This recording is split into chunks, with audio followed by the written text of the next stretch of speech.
안녕하세요, 일렉트로캠입니다. 오늘도 테슬라 관련 이야기들을 해볼까 합니다. 지난 영상에서 댓글이 많이 달려서 댓글 많이 감사드립니다. 근데 좀 부정적인 댓글과 그리고 충전소에 관해서 차지 포인트로 충전하면 된다라든지 이제 다른 또 의견을 주셔서, 물론 제가 그런 설명이 좀 부족해서 오늘 보충하려고 하는데, 사실 체감상 고속 충전은 미국에서 Electrify America가 정말 좋습니다. 그러니까 충전소 개수는 좀 적지만 Electrify America가 DC 페스트에서는 앞서 있다라고 평을 받기 때문에 그걸 찝은 거지, 다른 회사는 가능한데 일부러 그걸 빼거나 제가 그런 건 아닌데, 그래서 말씀하신 차지 포인트를 제가 보여드리겠습니다. 차지 포인트 홈페이지 가면은 그걸 볼 수 있습니다. 이렇게 보면은 엄청 많죠. 근데 이거는 레벨 2, 지난 영상에도 얘기했듯이 차지 포인트의 강점은 레벨 2입니다. 이걸 DC 패스트로 바꾸면요, 거의 없습니다. 그러니까 역시 못 가고요. 그리고 저 몬트리올이나 이런 데 찍어보면은 속도가 24kW입니다. 그러니까 차지 포인트 기준으로 DC 패스트는 20kW 이상만 넘으면, 그쵸? 원래 AC로, 그러니까 집에 있는 그런 전선을 잘 작업을 해서도 20kW는 받아들이기가 쉽지 않죠. 근데 그 이상은 DC 패스트로 규정을 해서 이렇게 나와 있는 거지, 실제로 그러니까 가시면은 거기서 뭐 한 3시간 앉아 있어야 되죠. 그러니까 의미가 없고, 지금 저 몬트리올이나 이런 데 클릭을 해보면 대부분 딜러십들이 갖고 있습니다. 그러니까 뭐 간 김에 차를 볼 수도 있지만 여튼 엄청 오래 걸린다라는 점, 그리고 가격이 만만치가 않습니다. 이게 몇 개를 다 찍어보면은 가격들이 너무 비쌉니다. 최소 가정용 전기의 2~3배를 지불해야 되다 보니까. 그리고 제가 차지 포인트를 보여드렸지만 또 다른 회사 있어요 라고 얘기하실 것 같아서 제가 플러그쉐어라는 좀 미국에서 유명한, 이건 이제 통폐합, 이게 아마 다른 회사들이 지표하는 앱이지 않을까. 여러가지 서드파티라든지 심지어 테슬라도 검색이 됩니다. 그래서 제가 조건에서 이렇게 테슬라를 제외하고 콤보 타입과 차데모 1772 요런 니마 1450 이런 것들로 이렇게 한 다음에 속도를 70kW 이상으로, 그러니까 고속 충전이 의미가 있는 거죠. 아까 말했듯이 20kW면은 거기에서 뭐 아예 몇 시간을 서 있어야지 의미가 없죠. 솔직히 레벨 2로만 해도 갈 수는 있습니다. 몬트리올까지. 그 대신 시간이 거의 뭐 하루 이상이 걸리겠죠. 못 가는 건 아닌데 그게 무슨 의미가 있겠습니까? 그래서 70kW로 의미 있는 숫자를 해보면 여기 다 지금 비어있죠. 근데 그래도 구독자님 덕분에 제가 요 포인트를 하나 알게 됐습니다. 지난 영상에서 Electrify America로 기준했을 때 이게 없었죠. 근데 여기 하나 있더라고요. 이게 신생회사더라고요. 신생회사 하나가 여기 또 이걸 만들어줘서 다행히 여기를 이제 징검다리로 넘어갈 수는 있겠습니다. 그치만 회사가 다르고 가격이 여전히 너무 터무니없이 비싸고, 지금 이렇게 검색을 해보면 맨하탄에서 이 나야가라를 가는 길이 그리 순탄치가 않다라는 점, 여기도 다 비어있죠. 그러니까 빈 데가 굉장히 많다. 그러면 테슬라 슈퍼차저는 어떻게 하고 있냐? 지금 같은 메인주인데 여기 벌써 이게 몇 개가 있죠? 수십 개를 깔아놨죠. 여기 그 올라가는 데만 하더라도 하나, 둘, 셋, 넷, 뭐 여기 지금 뭐 하여튼 4~5개씩 이렇게 해놓지 않으면은, 여기를 고속주행을 하다 보면, 제가 한 2년 전에 캐나다 갔다 오다가 그때 테슬라 슈퍼차저가 이 라인이 없었습니다. 별로. 그래서 제가 그걸 몸소 기억하기 때문에 그거를 꼬집게 되는 건데, 전기차는 고속주행에 있어서 전비가 떨어지기 때문에 이게 여차하면 여기 좀 촘촘하게 그래도 박아줘야지, 여차하면 충전을 못합니다. 지금 꽤 많은 시간이 흘렀는데도 테슬라 대비해서 인프라스트럭처가 저렇게 적다라는 거는, 다른 회사들로는 아예 이거 못 가는 거죠. 여기는 그냥 이게 다 내셔널 파크인데, 와인 마운틴이라고 동부에서 그래도 꽤 유명한 산인데 아예 못 가죠. 그러니까 뭐 거기 가서 캠핑을 몇 시간씩 하실 거면 갈 수 있지만, 여전히 테슬라 대비해서 너무 부족하다라는 점, 이건 진짜 치명적입니다.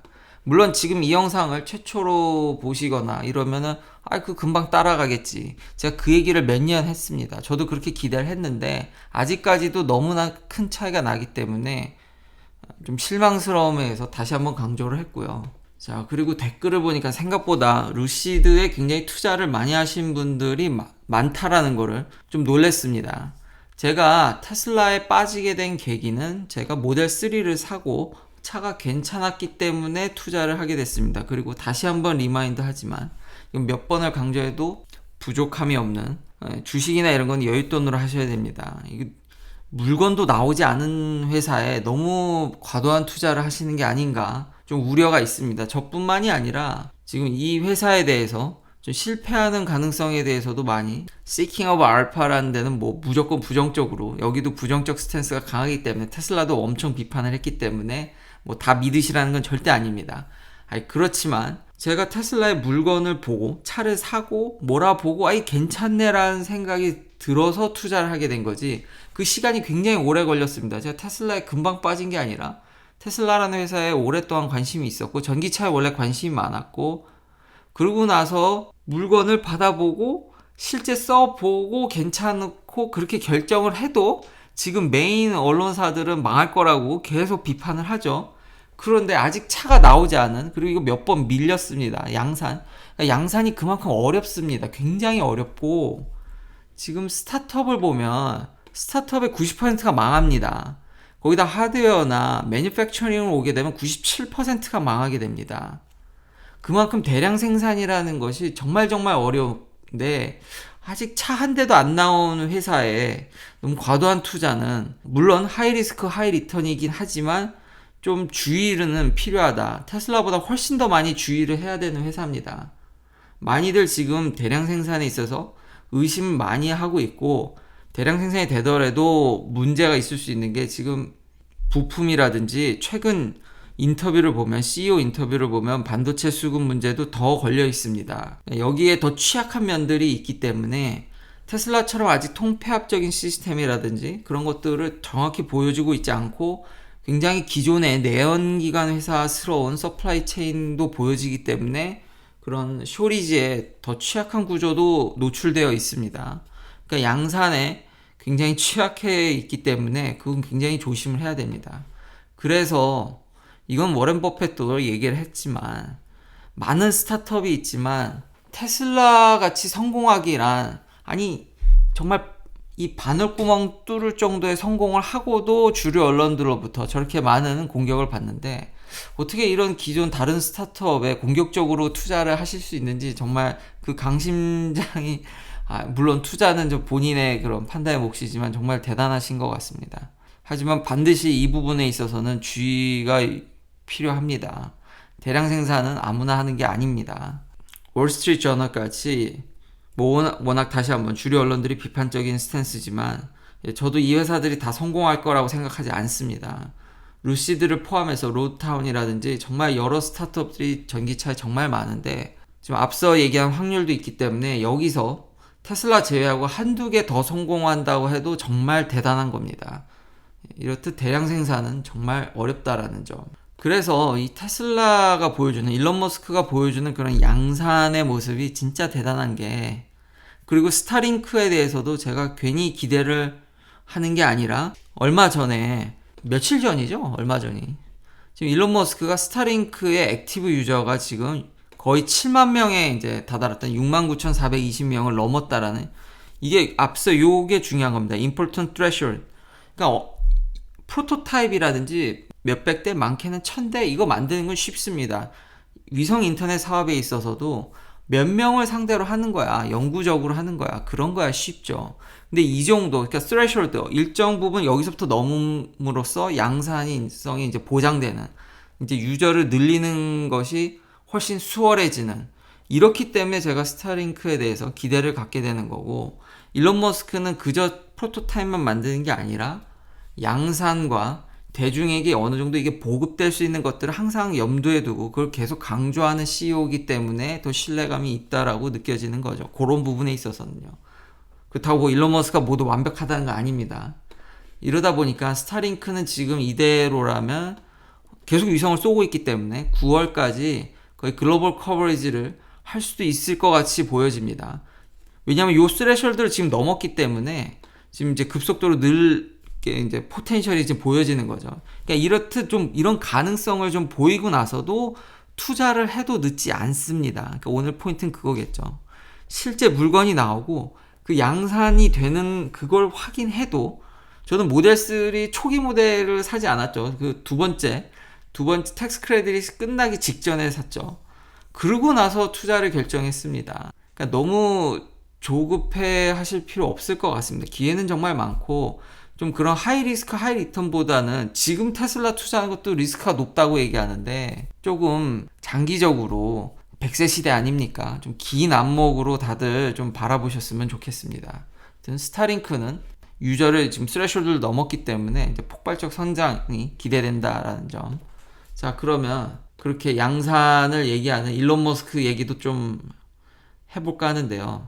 재미난 뉴스로, 일론 머스크가 지금 집을 다 팔았죠. 집을 팔고 그나마 캘리포니아 하나 있는 거는 이벤트용이고, 그리고 지금 텍사스로 이주하면서 집을 렌트를 하셨는데, 지금 살고 있는 집이 5만 불짜리 조립형 집입니다. 박스 ABL이라고 회사가 있습니다. 참 일론 머스크답다라는 생각이 듭니다. 하루면 집을 지을 수 있습니다. 그러니까 클래스 A 픽업 트럭이나 클래스 A 이제 세미 트럭으로 갖고 와가지고 그걸 놓고 이제 집을 펼치면 그게 집이 되는 거죠. 그러니까 미리 파운데이션이 돼 있으면 그 위에 얹어가지고 다 그 순식간에 연결하고 단 하루 만에. 거기다 이 회사는 2층 집도 지을 수 있고요. 그리고 이 조립형을 여러 개를 레고 블럭 같이 연결하고, 그리고 이거를 대저택으로까지 익스펜션, 이제 액세서리 좀 넣고 하면 이제 확장도 가능한 회사입니다. 그러니까 거기에 그 제일 싼 모델이 5만 불인데, 그거를 하나 렌트해서, 그걸 스페이스X가 구매한 걸로 하고 그걸 자기는 렌트해서 사는, 참 재산이 지금, 이분 재산이 지금 100조 원이 넘을 텐데, 주식으로요. 뭐 이거는 엄청 변할 수 있습니다. 테슬라 주식이 좀 요동치기 때문에 전 세계에서 뭐 두 번째, 세 번째 뭐 왔다 갔다 하지만 어쨌든 다섯 손가락에 드는 손에 꼽히는 부자가 참 5만 불짜리 조립형 이런 집에 산다라는 게 일론 머스크답고 정말 뼛속 깊은 엔지니어라는 생각도 듭니다. 그리고 이 회사도 양산이 됩니다. 공장도 있고요. 지금 대량 생산하고 있고 전 미국에 이걸 계속 짓고 있습니다. 그리고 이제 확장하려고 하고 파트너도 이제 찾으려고 하는데, 안타깝게 전 세계적으로 뻗어가고 있지만 한국에는 아직 연관이 없는 것으로 보여집니다. 그렇지만 이런 모듈형 집들이 이제 확장이 되면 건축비도 많이 아낄 수 있지 않을까. 이 집이라는 영역이 참 미국에 살면서도 이런 커스터마이즈된, 그리고 이 집들이 미국은 오래된 집들이 많다 보니까 수리라든지 이런 것들이 정말 수작업으로 해야 되다 보니까 별게 아닌데도 돈이 엄청 들어가거든요. 근데 이런 모듈형 집들이 정말 집 건설에 있어서 새로운 혁신을 또 일으키지 않을까, 좀 그런 기대를 해봅니다. 워낙 인건비가 비싸다 보니까. 그리고 이런 집들을 이용해서 파운데이션이라도 쉽게 이제 건설할 수 있다라고 그러면 집을 건설 비용을 월등히 낮출 수 있겠죠. 그러면 이런 기술 혁신이 지금 미국 내에서는 정말 집값이 요즘 계속 오르고 있는데, 이런 집값도 현저히 낮춰줄 수 있지 않을까, 그런 기대도 해봅니다. 자, 마지막으로는 리비안입니다. 여러 스타트업들을 이제 유심히 보는 거죠. 제 생각엔 진짜 저 많은 스타트업들 중 한두 개 성공도 정말 잘한다고 보여지는데, 리비안이 참 재밌는 픽업 트럭 만드는, 전기 픽업 트럭 만드는 스타트업인데, 이제 키친 액세서리를 이렇게 보여줬습니다. 좀 쌈박해서 전형적인 최적의 캠핑카로 이름을 날릴 것 같은데요.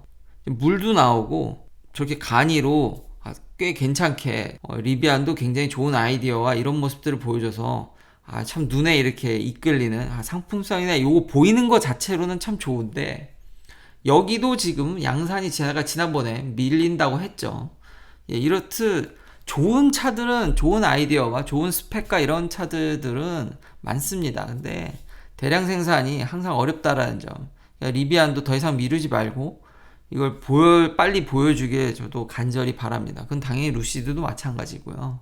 그래야지 소비자들이 여러 전기차들 중에 이제 선택을 하지, 저 역시도 테슬라만 독주하는 세상이 썩 그렇다고 이렇게 좋아 보이지는 않습니다. 그러나 상황이 앞서 그런 인프라도 그렇고 지금 몇 년이 흘렀는데 바뀌는 게 없다라는 것과, 많은 회사들이 지금 테슬라도 뭐 미루긴 하지만 그래도 테슬라가 여러 사업하는 것들 보면 심지어 당기는 것도 보여주고, 그러니까 오버럴리 저는 그런 대량 생산에 있어서 그게 나쁘다는 생각이 안 들고, 일론 머스크도 그런 부분에 있어서 강조를 계속 하고요. 다른 어떤 CEO들보다 강조하는 그런 면들은 이점으로 작용한다라는 거죠. 그러니까 리비안도, 루시드도 그렇고 좀 하루빨리 이제 더 미루지 말고 빨리 지금 생산을 보여줘야지, 안 그러면 좀 불안불안한 모습이 여실히 드러나는 것 같아서 좀 빨리 대량 생산을 기대합니다. 긴 영상 시청해주셔서 감사합니다. 내일도 테슬라 관련 이야기들로 찾아뵙겠습니다.